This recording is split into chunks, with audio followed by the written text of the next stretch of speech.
Good evening to you, and thank you so much for your time. Why now? Dumela Usbongiwe, thank you so much for having me, and good evening to your SABC viewers. It's not why now. This is a step 3 of a process that has already unfolded as far as official complaints are concerned. You would know, Usbongiwe, that I, on behalf of the Democratic Alliance, have already laid a complaint to the Ethics Committee of Parliament with a supplementary affidavit submitted to the original one. 2, you would know that there's already a public protector case that has already been opened, that has also been acknowledged by the public protector. This is step 3 in our efforts as far as the official mechanisms of holding her accountable, which are obviously secondary to the process that of Parliament that the Democratic Alliance has been embarking on, which dates all the way back from May. So it's not a why now case, it is a why this step after which steps? That's exactly why I was asking, because if you've now gone to the Ethics Committee, you do have the processes within the Portfolio Committee of which you are part of, and then there's the Public Protector. So put the Public Protector aside for a second, right? And we stay with the Portfolio Committee that you are in and the Ethics Committee. Are you already prejudging these particular processes, or do you think they're taking time? I'm trying to understand, why did you not do everything at the same time there?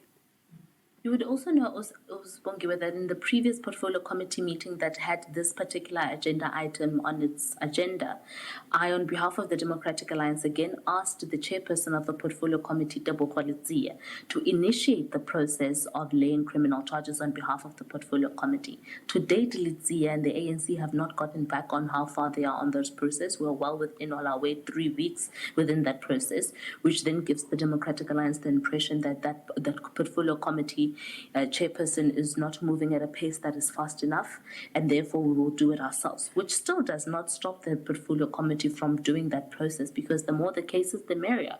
It's very important for South Africans to see that we have an all-hands-on-deck approach as far as dealing with ministers that commit fraud in Parliament by not only lying blatantly about the composition of a panel that the minister says she appointed herself and advised her on the appointments, but also the process itself that was followed to appoint 20 ANC cadres as opposed to 573 applicants of South Africans who don't have any ties to the ANC, who do not owe the ANC and the minister any loyalty. Karabo, is the chair not moving at your pace? Or is the chair not moving at all? Because I'll tell you why. And it's not just only about the chairperson.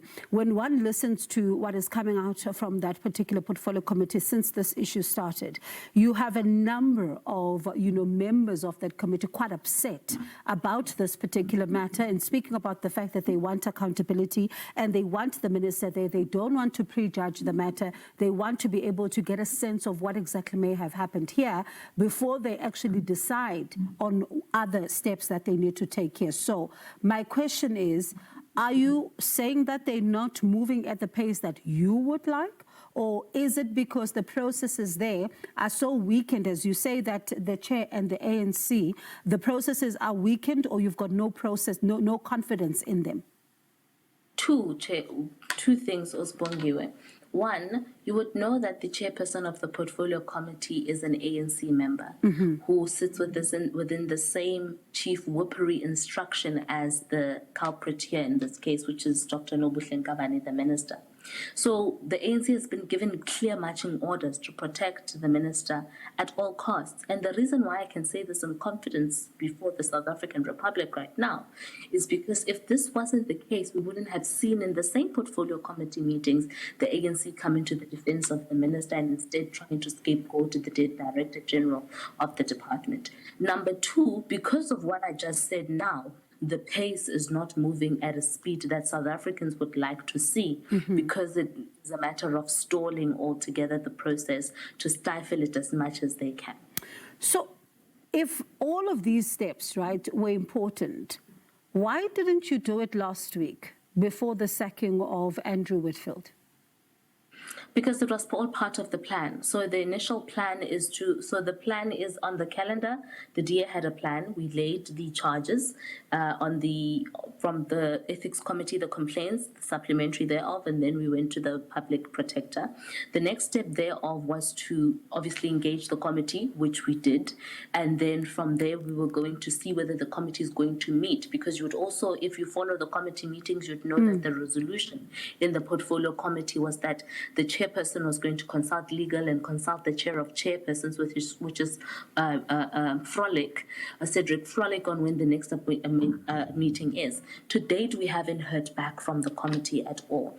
What we have heard, however, from the committee is a press briefing of the cluster of social services, where the chairperson of that committee himself has had a light effect version of absolving Nkabane, saying there is no proof of her lying or whatever, and therefore it's still a matter of a question mark, when he himself is in possession of a Hansard report that has all quotes from the minister and her department in the meeting of the 30th of May of lies that she clearly, as all political parties within the committee, with the exception of the ANC, have cited to be a problem. Karabo, is it coincidental, right, that you've given the president 48 hours to respond to your ultimatum, which he said that he's not going to, and now this is where we find ourselves, where there are now these charges, and then at the same time, you are now not going to be backing some of the budget votes, which KSEC describes as petty, by the way. So is all of this coincidental? You have two questions therein. One, you would know, Osbongile, that I, on behalf of the Democratic Alliance, wrote an open letter to the president 2 days before the sacking of Andrew Whitfield, which we did not know about, and which is 2 days before the leader was informed, a day before the leader was informed, an open letter to the president asking for him to get rid of Nobuhle Nkabane. So what the next steps are, as far as Nobuhle herself are concerned, are still consistent with the calls that the DA have been making towards this case that we're dealing with SETA appointments. You'd also know that in the past, as far as Tembis Melane is concerned, the DA had made a call in itself that it is not good enough to remove her from justice and take her to human settlements, because you're taking her from a VBS Kija culprit to being a human settlements construction mafia Bukija potential culprit, which does not help us in any case and does not help the residents of South Africa who depend on the state to give them housing because they can't afford it themselves, right? So that is the point. Number two, as far as the budget supports are concerned, you would know that every Thursday, Parliament has a slot open from 10 until 1 o'clock for political parties to have caucus meetings. And part of the standard conversations of caucuses is the order of political parties' participation in Parliament, which the budget process is part of and imminent, because the first budget conversations happened, budget debates happened last week, Friday. So it was well part of the plan to say, we can't, in all honesty, as the Democratic Alliance, give Nobuhle Nkabane the power to use a budget that she's already shown us that she doesn't have the integrity and, at the very least, the respect for South Africans to preside over. You give her 19 billion rands for SETAs, and what she does with that 9 billion rands, she trick-or-treats it away like it is Halloween and like a Christmas present or an Easter present to like most loyal cadres. Karabo, and then yes, pardon me for coming in there right on that point. KSEC says you're being petty because you have supported the fiscal framework, and now here you are saying that you're going to do this. But at the same time, it's interesting to note, because you as the DA are saying that if the ANC were to do what you're doing to the ministers that are from the Democratic Alliance, it will not be correct. I'm trying to understand the politics here, because it doesn't seem like it's about the people of South Africa, but it seems it's like now the two GNU partners are fighting and everyone else must suffer. It is about the people of South Africa, and hear me when I explain this, right? So the bottom line here is the difference between the ANC's boycotting of DA ministry budgets and the DA's boycotting of ANC ministry budgets, we've made it clear that as a matter of principle, we're not having a wholesale boycotting on all ANC ministry. We're targeting ministers that we are clear 100% that they do not have the capacity to preside over the money, like Nkabane, like Smelane, like Mahlobo, like Nkabane, and like the Deputy President Mashatile. And our basis here is strictly as far as corruption and maladministration and the lack of the necessary etiquette and ethics concerned to preside over these budgets. The ANC, in response to what we're saying, they're saying, oh, okay, the DA says they want to fight corruption, and they're saying to the president and the ANC, give us another minister that we can back, that we can at least have faith that they are not as fraught as the ones that are currently presented to us right now, then we will vote for your budget. Instead of the ANC saying, yes, okay, sharp, we understand these are legitimate concerns that not only you as the Democratic Alliance have, but the rest of South Africa have, let us replace these people.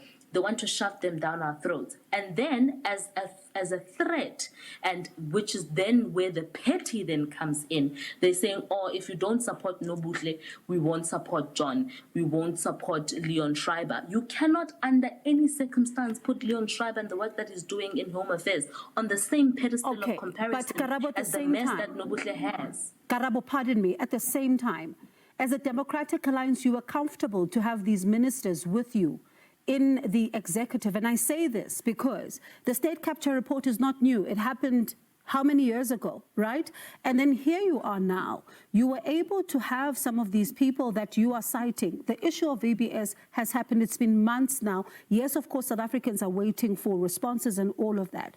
The question is, if you were able to go into government with these particular individuals in government, could you not make your voices louder then, make your presence felt then, as opposed to doing it now when South Africans are viewing you as if you are wounded? And that is why now everything that you've been holding on to, you are trying to play at in order to be able to get your way, because there is that view. That is a fair view. It's a fair assessment. Three things. One, you would know, Osbongi, that from the onset, the DA has made it clear that the only reason why we're in the GNU with the ANC that we've been speaking against as far as their corrupt and shady ways are concerned is so that we can have an influence in dialing down on corruption. So conversations on corruption as far as Melane and everybody, Mahlobo and the State Capture Commission are concerned are not new conversations. They're only new to the public's eye. But as far as the revitalization of government's order of business are concerned, they've always been there. So there's nothing new about that. So that's something that we also need to understand as South Africans. Number two, what is important here to understand, and so because of that, it is not also new that we are only bringing to fore the case of Smelane, of Nkabane, of Mahlobo, of Nkabane and Paul Mashatile to now, because you'd also know that we've communicated on that in the past. So it must be clear for South Africans here to understand that the only thing that makes it different right now is that we have exhausted the mechanisms within the GNU to try to resolve it. And now we are at a point where we're giving feedback to our constituents, which are the people of South Africans who've given us the power to not only effect change in government, but to hold government accountable within Parliament. And as far as that mandate is concerned. So these are important things that have always been there. And it shouldn't be seen as a matter of us wanting to play petty politics. What it should be seen here is you can't, under any circumstance, imagine, Ospongi, that it would have been easy for a DA who has an excellent brand of being an anti-corruption buster, having an ANC that has an excellent brand of being corrupt, coexisting within the same government with peace. That was never going to happen. All right. But because we knew this, we took up that responsibility, knowing that somebody has to do it. And the DA is glad to fight against corruption for South Africans, even if it's hard, and even if at times it makes us look like we are not team players. But we certainly are not going to pay part of a team in the same field, in the same match with people that are not interested in rooting out corruptions and are wasting South Africans' time. Karabo, thank you so much for your time. Let's see then what tomorrow. Hello, everyone. Welcome back. This is Mzansi R's Diary, Justice Unmuted. Now, this allegation against a minister that in this clip that you've listened to, Karabo is a DA minister. So she's a representative for DA. The case for this minister started on the 30th of May 2025. All right, so how is it supposed to work in Parliament? When allegations arise against a minister, such as misleading Parliament or abuse of office, there is a parliamentary process that should be followed before jumping to police involvement. So they've jumped into police involvement. This looks a little bit more political, and to create an impression that they're serious about crime and criminality, while this very issue around this minister happened on the 30th of May 2025. And I need to guys to educate you about the parliamentary process step by step. Now, it raised the matter in a committee. This was raised, already spoke about the portfolio committee, the higher education committee that actually questioned this minister. And I'm going to play a clip by an EFF leader who actually was doing just that, questioning the minister, demanding documents, requesting further hearing about this issue. And this very DA representative, Karabo, was really there as well. So it's been 30 days, more than the 6 weeks actually, 30th of May. Yeah, it's about 30 days exactly that this thing has happened. And why jumping to the police? Why police involvement? You are saying to us, you have a secret panel. We're not asking you to give us their locations. We're not asking you to give us their address. We're not asking you to give us their phone numbers. We want the profile of who are these panelists that are recommending names to our minister. And the minister clearly takes these people seriously because we've got an NSFAS board because of this independent panel, secret panel. We have sitter appointments because of this secret panel. Council deployments to institutions and TVET colleges are going to be made because of this secret panel. So I ask again, Minister, what are the names of these panelists who are advising you to make very critical appointments in institutions of higher learning, in government, in the SETAs, in NSFAS? We want to know who they are because they could be your friends. Thank you so much, Honorable Lunzi, for your questions. I think we need to understand governance. Governance 101, how institutions work. There are advisory bodies in each and every governance system, be it a department. If you can go around and look around from those various departments, there are advisory bodies that advise the minister on certain issues. Sorry. No, Minister. I listen to you. You must also listen to me when I'm responding to questions. Through you, Chairperson. Yeah, Honorable Khakhau.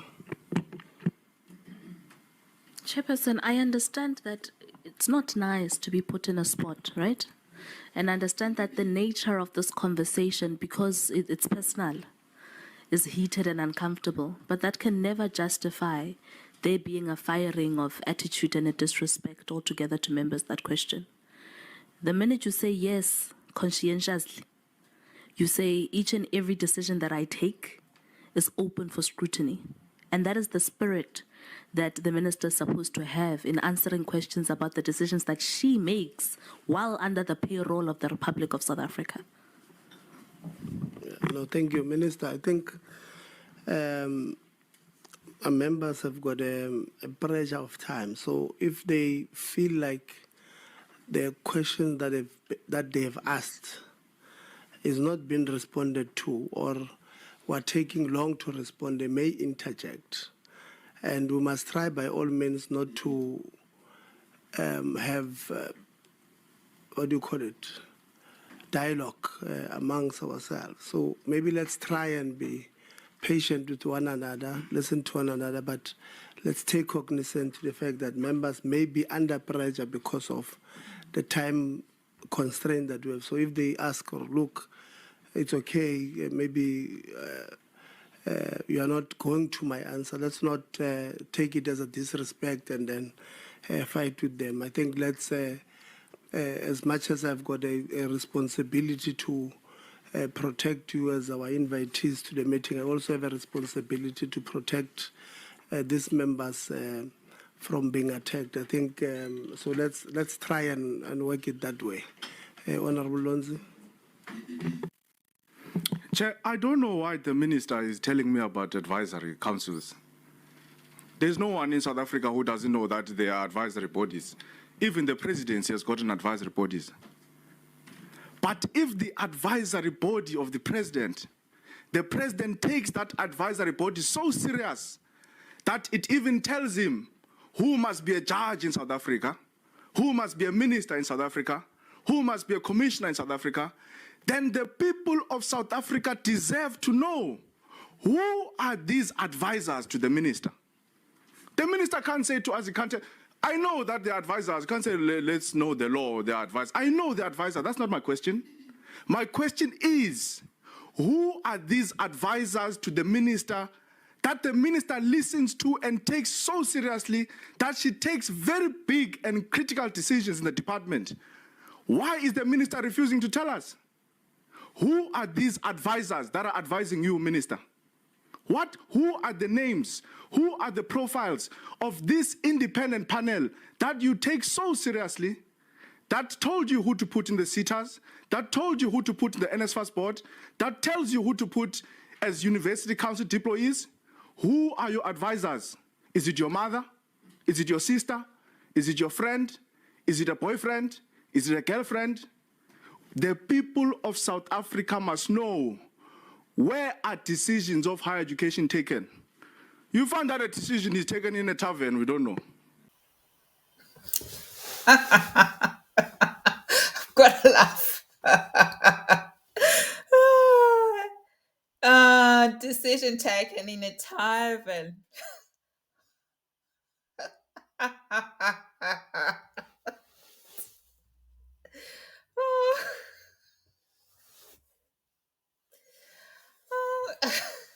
South Africa is a movie.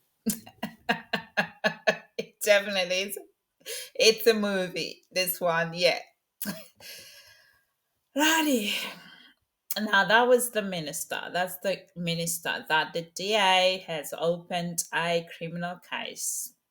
And that is actually on itself, the opening of the criminal case, while there's an the processes in the parliamentary process is also questionable around this. And that's also a problem in this case. All right, so you've had that hearing there, and the same person, Karabo, was there in that hearing. And they did refer the matter to ethics committee, which they need to do. Second process in this investigation is to refer her to the ethics committee, because it's alleged that people that were appointed and were people political connected to ANC. This is a no-no. This is actually a department of higher education. So you should not have political involvement in this institution. That's why they're collapsing. They're collapsing because of this political interference in an independent constitution. This is what it's the meaning of having anarchy, this stuff. But they did refer her to, they said, and they reported, they've referred the matter to the joint committee's ethics member who are interested. They escalated this matter, and they did refer this to the speaker. The speaker was talking about it, or the president for executive accountability. But they allege that the president has not taken this matter any further. So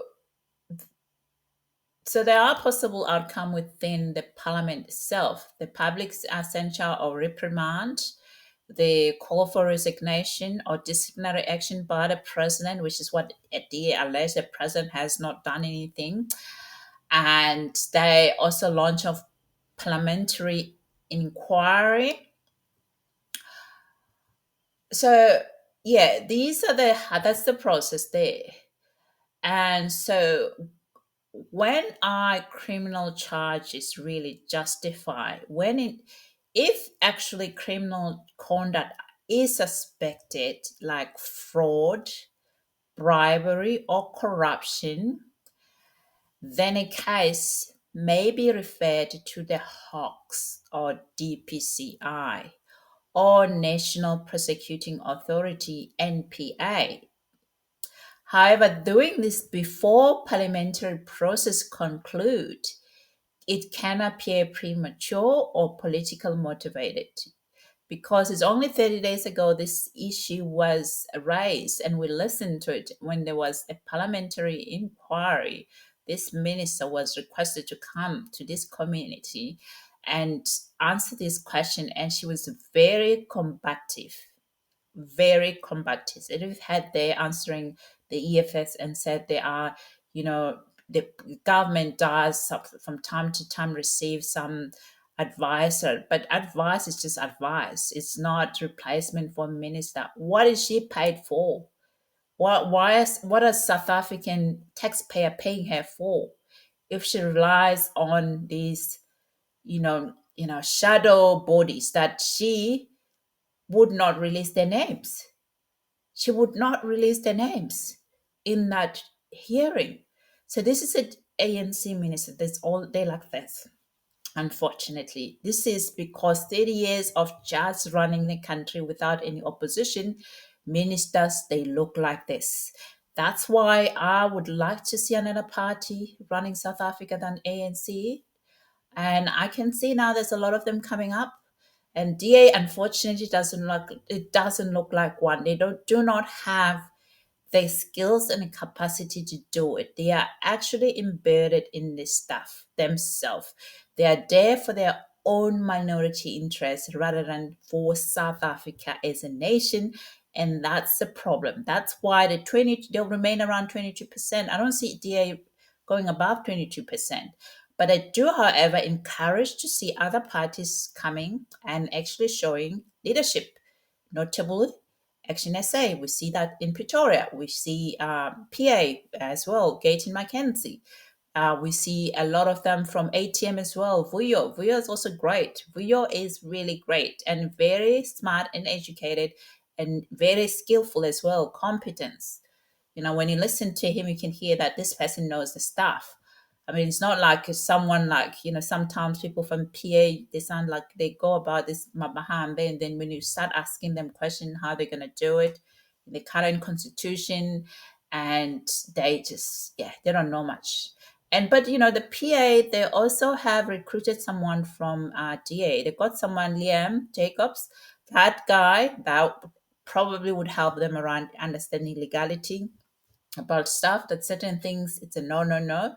You can't have death penalty in South Africa with this current constitution. Yeah. So that's a very things that people need to understand. That's no. Death penalty in this current constitution would not work. All right, would not apply at all. And you can't jump to death penalty where we know the issues around this criminality is to do with the open border and justice system, corruption in the justice system and the open border. This is why you've got so much criminality going on there. Criminals, they want to be in South Africa. They're crying to be in South Africa, criminals. So that's not a good look. If the country attracts criminal, doesn't it attract skillful people to advance and make the country better? That's not a good immigration system. Okay. So that's a problem for ANC, but DA was there as an opposition. The issue with DA I have is a selective opposition about things that affects a lot of South Africans. They are selective about things they wanna oppose, and nearly they're selective around things that they think their member are going to be affected, the MAGA of South Africa are going to be affected. But then ignoring the majority people, low and middle income earner, who are really bearing the brunt of high crime rate in South Africa. All right. And then now they do have an important portfolio, which is migration. But what they did, they got this digital nomad visa and made it even harder for people in Western Cape, low and income earner, to actually rent property there. They are now facing a problem with this digital nomad problem. And that also pushes infrastructure, public services to the limit because these people don't pay tax. I looked at them, they don't pay tax. That's why it's a big problem with digital nomad, because it only helps certain people who are having businesses, who are more, who got property to rent and have other issues, but it doesn't really address the issue of public infrastructure, which is a government needs to tax working people to have roads, to have healthcare, to have all the services, education, pay for education and other stuff. So you've got so many people who are going to need those services, but you cannot tax them because their taxation belongs to another country somewhere. That itself, it's a problem. Digital nomads should be scrapped, should never have actually been put as a way of, as a tourism influence in South, trying to improve tourism. That is wrong.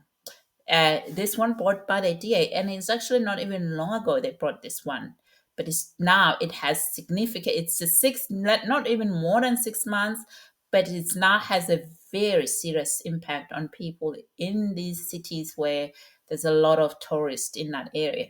So I mean, that one, it's a DA's problem. But that's the only thing that they've done. And you can see why they've done that is to help business owners, but not help the citizens, the poor and middle income earner in South Africa, who are impacted by, this stuff, higher number of illegal people in the community, and that increase crime. And also what it does, also it pushed the infrastructure to the limits. So these stuff are DA's responsibility. They haven't done anything about that. They haven't proposed any changes to that immigration issue. Like I said, deportation is just waste of money when your border is open. When you got no offense, it's a waste of money. They haven't made any contribution, but they're up in arms on something that has nothing with advancing South Africa, but has everything to retaliation against Ramaphosa because he dared to exercise his constitutional right to fire the minister who went overseas and had meetings with people in Washington without permission from the president, without express permission from the president. So this is why they're doing this, because there is a process. I'm not saying this minister is correct for doing this. This minister should be accountable for her action. So the DA is bypassing Parliament to go to SABC, makes it looks like a stunt. That's why I'm saying this is a stunt. It's a stunt that's meant to score political points after Andrew Whitfield's sacking, also to create a media moment instead of really strengthening that institutional oversight. So filing police charges before exhausting parliamentary accountability processes undermines the role of parliament and politicizes this justice system. If the DA genuinely believe Minister Nkabane misled Parliament, which I think many people form that opinion when they listened to that hearing, they should have escalated through the Ethics Committee and demanded a full inquiry, not rushed to the police for a soundbite and have cameras there. This is really a political charges that just really jumps and ignore the processes that are in place that deals with disciplinary action against the minister. For that, I think you all need to be careful about DA. This is the hallmark of the MAGA. The issue about the MAGA with me is the fact that they seem to undermine the laws that are in place, to undermine the processes that are in place. And that's a problem. I have a problem with that. I have a problem with people who are undermining the process itself, who are undermining what's in place around, issue related to disciplinary hearing. And we've seen this process in America unfold around deportation. This is why it's so problematic if you're a voter. People who behave this way are very dangerous. You should never elect leaders like this. They can, they will destroy your country's credibility because they're going to undermine your very institution that you do believe in and trust in it. But they shouldn't be quiet. Yes, they should have actually continued with this. But they were all together with this. They were supportive of the Ramaphosa's minister all along. They didn't push it then, but they pushed it after this firing of the Andrew Whitfield. So it's still politicizing a very serious matter to do with government accountability. They're politicizing this. And I still remain to say it's a shame on you. Please leave GNU and get another party that can actually govern. And you can all do this theatric stuff out there, and people can laugh on social media, tears out there in the police station, really undermining your very motto that you're a rule of law. Really, that's ridiculous now. They should just go out and get out of this coalition government and be out there and do this opposition out there, because this will suit them. Because with governance, when you're in government, you are in government to provide services to the community. And right now, I don't know where the line is drawn between the DA as an opposition or DA in government. I'm just very confused here. And this is a problem because we want the government to be government for all people. Ramaphosa is government for everyone, even those who didn't vote for him. Okay, he's a president for everyone, even those who didn't vote for him. So if you're a DA appointed minister, if your ministerial role, you are a minister of that portfolio. Whether people voted for you or not, you are responsible for that. All right? This selectiveness, choosing of which area you're going to govern is a problem. It's always been a problem for me, even in Cape Town, looking at the scenario in Cape Town, and we've seen that problem also in Pretoria, where when they were ruling there for about 8 years, I think, how they were governing selective governance. You see that selective governance in Cape Town, where you're actually responsible for everybody that lives in that, even visitors, you're responsible for it. But this is immaturity of the DA. This is how they are. And that's why they are 22% when everybody else is fed up with the ANC. I mean, in this case, if everyone is fed up with the main party, your voters should go to you, should run to you. But they're not running to you. They're running to Action SA. They're running to other parties like PA, with the Minister Gaten Mackenzie has been showing us how many wards they've been winning. So they're going to really increase their share of the vote, the PA. And ATM is another one you need to look forward to. That's also that one is also another one that I think they'll have a bit of a growth. And they're very strategic in how they position the Vuyo, because he's really good. He should be in Parliament and presenting an alternative governance to South Africans. Because when you're there, it's an opportunity to showcase to the public and the voters how you could govern on your own, and people can trust you. This action here by the DA, it has alienated me. I'm sure it has alienated a lot of people. Even if we still agree that this minister needs to be accountable, but this is chaotic.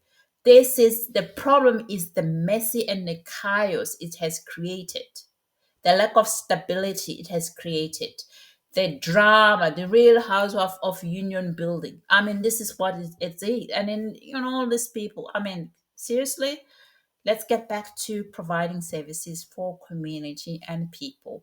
Okay, if you're new here, please consider subscribing. Until next time, see ya.